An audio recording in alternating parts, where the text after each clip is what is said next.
Hey guys, here's a quick tip for your flyers.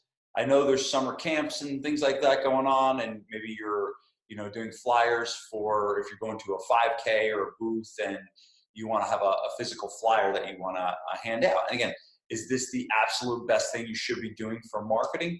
No, you should be doing digital marketing. You should be trying to get people from your website. You should be running ads. But in reality, there is a lot of merit on the grassroots side of things, and a physical flyer.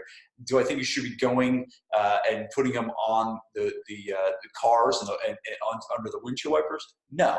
But if you're going to an event and you're going to hand stuff out, here's a quick formula for you guys to use. Okay, so we want to use what's called a direct response marketing method, right? There's branding, which is you paint a pretty picture and you put your logo and everything looks really cool, but it doesn't get anyone to do anything. And then we have direct response over here, which is very clear. Hey, this is what you do. This is a very direct response driven approach to how do you create a flyer. So there's three parts. I'm going to make this really simple. There's three parts of when you're going to make this flyer.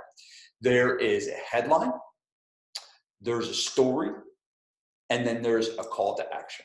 If you can remember those three things, one, you're going to do really good in direct response marketing, but two, you're going to be able to create a really good flyer. So the first part is the headline. And the way I want you to think of the headline is the ad for the ad. The headline is the ad for the ad. So the headline is the thing that you want people to read first, which is why it needs to be on the top of the page. So when you got to really think about what do you want to say that is going to intrigue someone to want to read the next part, which is the story.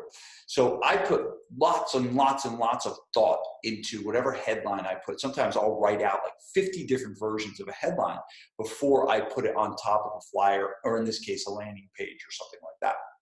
So you really got to think, and I just created this huge copy report for my mastermind members where I wrote out like 400 different headlines that they could pick and draw from. But you just really got to put the work in. What are the words that you want to say on the top of the flyer that are going to intrigue someone to want to look down and see the next part, which is the story?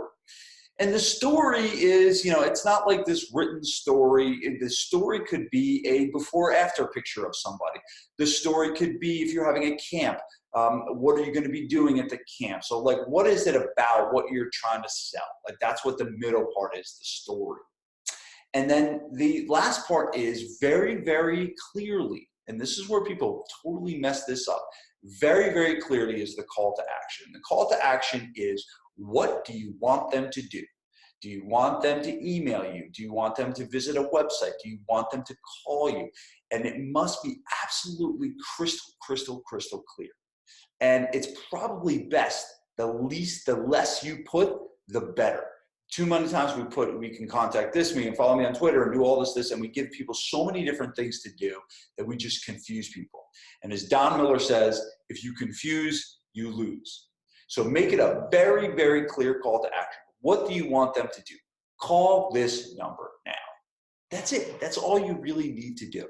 So that's kind of the recap, guys. It's when you want to create a flyer really quickly, it's a headline, it's what's the story, what are you trying to tell about what you got to offer, and then what do you want them to do next? Headline, story, call to action. If you're going to remember those three things, you're going to do really great with your marketing.